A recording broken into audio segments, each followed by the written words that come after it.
Hai guys, gimana kabar kalian? Semoga baik-baik saja ya. Kali ini Monkemon akan menjelaskan mengenai perumahan bersubsidi. Seperti apa sih perumahan bersubsidi itu? Ikutin terus video ini dan tonton sampai habis ya. Perumahan subsidi tentunya berbeda dengan perumahan komersial dilihat dari sisi harga jualnya. Selain harga jualnya lebih murah, ternyata rumah bersubsidi juga memiliki bunga KPR yang cukup rendah, yaitu 5%, dan besaran cicilannya tetap sampai dengan lunas. Pada umumnya, skema pembiayaan rumah subsidi menggunakan FLPP atau Fasilitas Likuiditas Pembiayaan Perumahan. Jadi seperti yang dijelaskan tadi, suku bunganya adalah 5% per tahun dan akan tetap, yaitu flat. Jadi kalian tidak perlu khawatir mencicil untuk rumah subsidi ini karena cicilannya akan flat sampai dengan lunas. Tetapi perlu diperhatikan di sini adalah kuota pembiayaan FLPP semakin menipis dan mulai dialihkan ke skema pembiayaan yang lain seperti SSB dan juga BP2BT. Jadi untuk program pembiayaan BP2BT, pemerintah hanya memberikan subsidi, kalau nggak salah maksimum sebesar 40 juta dari harga jual rumah, dan kita dibebankan sisanya dan diberlakukan suku bunga floating seperti yang terjadi pada rumah komersil. Ada beberapa pendapat yang menyatakan bahwa untuk pembiayaan dengan skema BP2BT agak lebih memberatkan debitur atau yang mencicil rumah karena cicilan bunganya bisa floating seperti yang diaplikasikan pada rumah komersial dan cicilan bunganya sedikit lebih tinggi daripada skema dengan FLPP. Kalau kalian ketahui bahwa perumahan subsidi sangat banyak di beberapa kota besar di Pulau Jawa, bahkan di luar Pulau Jawa. Kita bisa lihat bahwa di Jawa pun tersebar hampir merata, mulai dari Jawa Barat, Jawa Tengah, Jawa Timur, termasuk di daerah sekitar Jakarta.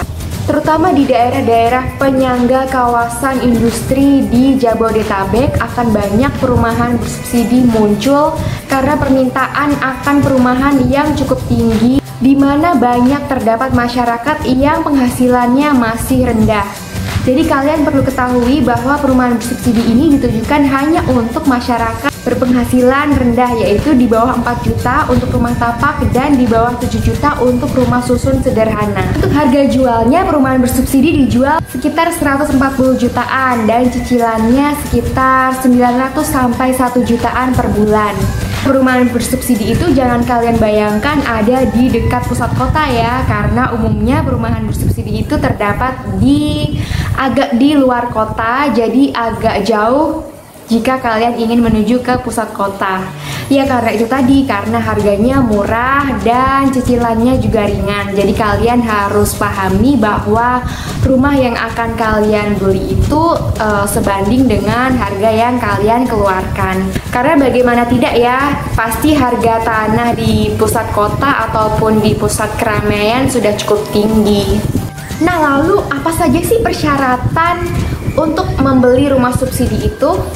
Yang pertama adalah warga negara Indonesia, itu tentu saja.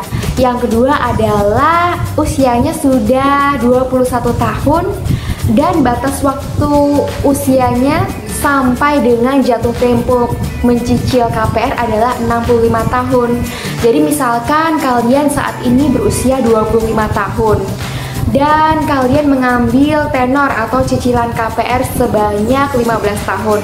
Artinya 25 ditambah 15, cicilan kalian akan selesai ketika kalian berusia 40 tahun. Nah itu masih masuk karena di bawah 65 tahun. Syarat berikutnya adalah kalian belum pernah memiliki rumah subsidi ataupun rumah komersial lainnya. Jadi rumah subsidi yang akan kalian beli ini merupakan rumah pertama yang akan kalian dapatkan. Memiliki masa kerja atau usaha minimum 1 tahun, dan kalian juga perlu perhatikan bahwa rekening koran kalian harus rapi, dalam artian kalian ada saving.